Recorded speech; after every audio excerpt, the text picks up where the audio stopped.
Bismillahirrahmanirrahim. Assalamualaikum warahmatullahi wabarakatuh. Alhamdulillahirabbil alamin wassalatu wassalamu ala asrofil anbiya'i wal mursalin sayyidina Muhammadin wa ala alihi wa sahbihi ajmain. Rabbi sahli sadri wa yassir li amri wahlul 'uqdatam bi lisani yafqahu qawli, amma ba'du. Puji syukur kehadirat Allah SWT yang telah melimpahkan rahmat dan nikmatnya sehingga kita bisa bersilaturahim walaupun secara online dalam keadaan sehat walafiat. Salawat serta salam tak lupa kita curahkan kepada Nabi Muhammad SAW dan kepada keluarganya, sahabatnya, tabi'in, tabi'at, dan kita selaku umatnya. Semoga mendapat syafaat di yaumil akhir. Amin ya robbal alamin. Yang terhormat Bapak Anisul Fatah selaku dosen pengampu mata kuliah Sejarah Pemikiran Ekonomi Islam dan teman-teman yang saya cintai, langsung saja izinkan saya untuk memperkenalkan kami dari kelompok 2 akan sedikit menjelaskan tentang aktivitas bisnis pada masa Rasulullah. Nah, untuk pemateri pertama yaitu tentang sejarah pemikiran ekonomi dan pemikiran ekonomi dalam Al-Quran dan Sunnah yang akan disampaikan oleh Khairunisa. Dan pemateri kedua yaitu membahas tentang konsep kepemilikan yang akan disampaikan oleh Sally Amelia, saya sendiri. Materi ketiga yaitu tentang kegiatan ekonomi dan distribusi pendapatan yang akan disampaikan oleh Krisnawati. Dan materi yang terakhir yaitu tentang peran pemerintah dalam ekonomi yang akan disampaikan oleh Intan Citra Auliani. Assalamualaikum warahmatullahi wabarakatuh. Saya Khairunisa akan menjelaskan tentang materi yang pertama yaitu sumber pemikiran ekonomi. Sumber pemikiran ekonomi secara terminologi terbagi menjadi dua pengertian. Pemikiran ekonomi yang dikemukakan oleh sarjana muslim dan pemikiran ekonomi yang didasarkan pada agama Islam. Dalam realitanya, kedua pengertian ini sering menjadi satu kesatuan. Sebab karena sarjana muslim memang menggali pemikiran ekonomi ini dalam agama Islam atau ajaran Islam sebagai integral dari ajaran agama. Sumber pemikiran ekonomi Islam berdasarkan kepada Al-Quran dan Al-Hadis. Oleh karena itu, sumber pemikiran ekonomi Islam sudah ada sejak Al-Quran dan Al-Hadis ada, yaitu pada masa Rasulullah SAW, yaitu pada abad ke-7. Yang kedua, saya akan menjelaskan tentang pemikiran ekonomi dalam Al-Quran dan Sunnah. Pemikiran ekonomi Islam dari berbagai pendapat dapat dipahami secara normatif. Pemikiran tokoh Islam yaitu didasarkan kepada ajaran agama Islam yaitu Al-Quran dan As-Sunnah.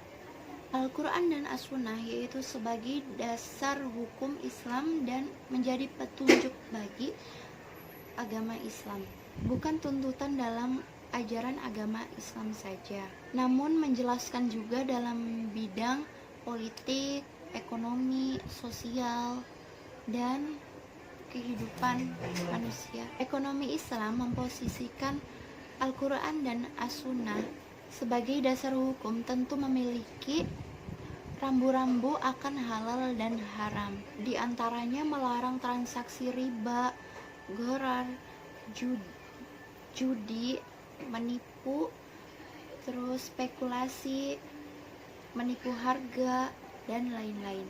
Sekian materi yang dapat saya sampaikan. Kurang lebihnya mohon maaf. Wassalamualaikum warahmatullahi wabarakatuh. Saya Sally Amelia sebagai pemateri ketiga akan menjelaskan tentang konsep kepemilikan. Kepemilikan berasal dari bahasa Arab yaitu dari akar kata malaka yang artinya memiliki. Kata milik yaitu kepenguasaan seseorang terhadap barang atau harta genggamannya baik secara real maupun secara hukum seperti jual beli, hibah, wakaf, dan lain-lain. Dalam kekuasaan ini, orang lain baik secara individual atau kelembagaan terhalang untuk memanfaatkannya atau mempergunakan barang tersebut kecuali atas izin dari si pemilik. Harta dan benda menurut pandangan Islam bukanlah milik pribadi atau kapitalisme dan bukan milik bersama, melainkan milik Allah Subhanahu wa taala. Kepemilikan ini dapat diklasifikasikan menjadi 3 kelompok, yaitu yang pertama, kepemilikan individu, yang kedua kepemilikan umum, dan yang ketiga kepemilikan negara. Kepemilikan individu yaitu hukum syara yang ditentukan pada zat ataupun kegunaan tertentu yang siapa saja mendapatkannya itu bebas untuk memanfaatkan barang tersebut. Yang kedua, kepemilikan umum. Kepemilikan umum yaitu izin al-syar'i kepada suatu komunitas bersama-sama memanfaatkan benda atau barang, tetapi tidak boleh dikuasai oleh satu orang. Maksudnya setiap individu boleh memanfaatkan barang, tetapi tidak boleh memilikinya. Dan yang ketiga, kepemilikan negara, yaitu harta yang ditetapkan oleh Allah menjadi hak seluruh rakyat, dan pengelolaannya itu menjadi wewenang negara, di mana negara bisa mengkhususkan untuk sebagian rakyat yang sesuai dengan kebijakannya. Terima kasih. Halo semuanya, saya Krisnawati. Di sini saya akan menjelaskan tentang materi kegiatan konsumsi dan distribusi pendapatan. Kegiatan konsumsi secara umum didefinisikan dengan penggunaan barang dan jasa untuk memenuhi kebutuhan manusia. Di kegiatan konsumsi ini memiliki 4 ciri-ciri. Yang pertama, kegiatan dilakukan secara langsung untuk memenuhi kebutuhan dan kepuasan hidup manusia. Yang kedua, produk yang dikonsumsi memiliki nilai manfaat bagi manusia. Yang ketiga, produk barang dan jasa yang digunakan dapat berkurang atau habis.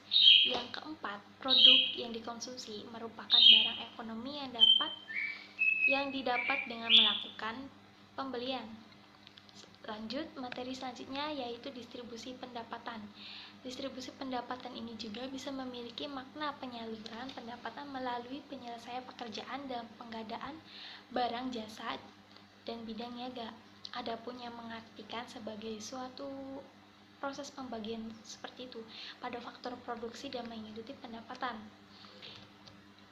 Di distribusi pendapatan ini memiliki jenis-jenisnya, yaitu jenis pertama yaitu distribusi pendapatan fungsional, dan jenis yang kedua yaitu distribusi persorangan. Nah, selanjutnya yaitu tujuannya adanya distribusi pendapatan itu buat apa sih? Nah, yang pertama itu meningkatkan taraf hidup masyarakat menjadi lebih baik lagi. Yang kedua, memberikan hak dan keadilan bagi setiap warga negara. Dan yang ketiga ini menghindarkan dari resiko kriminalitas teman-teman, khususnya itu perampokan. Terus yang keempat, menumbuhkan solidaritas yang sangat tinggi, sosial yang tinggi juga. Nah, selanjutnya itu ada faktor-faktor yang mempengaruhi distribusi pendapatan. Yaitu apa aja sih? Nah, yang pertama itu pemerataan pembangunan di setiap wilayah. Itu juga termasuk berdampak pada distribusi. Nah, yang selanjutnya yaitu pertumbuhan penduduk juga ikut berpengaruh, karena semakin tingginya penduduk itu, kenaikan nasional akan membuat pendapatan per kapita lebih kecil. Nah, selanjutnya itu nilai tukar mata uang mempengaruhi distribusi juga. Nah, terus juga ada investasi. Cukup sekian dan terima kasih. Assalamualaikum warahmatullahi wabarakatuh. Saya Intan Citra Uliani akan menjelaskan tentang peranan pemerintah dalam perekonomian. Negara merupakan bagian sangat penting dalam mewujudkan hukum Islam, karena Islam secara sistem tidak dapat berjalan secara utuh tanpa adanya negara. Tujuan hakiki dari negara Islam adalah memberikan maslahah kepada masyarakatnya yang mengantarkan manusia kepada kemakmuran. Ketika negara secara sistem telah dijalankan dengan landasan nilai-nilai Islam, maka tujuan yang ingin dicapai harus sesuai dengan kehendak Islam. Dalam pondasi ekonomi Islam, pemerintah memiliki peranan penting dalam menciptakan kesejahteraan masyarakat. Pemerintah memiliki hak ikut campur dalam bidang ekonomi yang dilakukan individu-individu. baik untuk mengawasi kegiatan yang dilakukan oleh pelaku ekonomi maupun mengatur hal-hal yang berhubungan ekonomi, tetapi tidak mampu dilakukan oleh para individu. Pemerintah adalah pemegang amanah untuk menjalankan tugas-tugas kolektif dalam mewujudkan keadilan dan kesejahteraan dan tata kehidupan yang baik bagi seluruh masyarakat. Sebagai pemegang amanah, eksistensi dan peran pemerintah ini memiliki landasan yang kokoh dalam Al-Quran dan Sunnah, baik secara eksplisit maupun implisit. Peran negara diperlakukan dalam instrumen dan fungsionalisasi nilai-nilai ekonomi dalam aspek legal, perencanaan, pengelolaan, dan pengawasannya. Oleh karena itu, pemerintah sebagai pemilik manfaat sumber-sumber ekonomi bersifat publik, termasuk produksi dan distribusi, serta lembaga pengawas kehidupan ekonomi. Ikut campur tangan pemerintah ini bukan berarti pemerintah berhak memonopoli segala sumber daya ekonomi negara.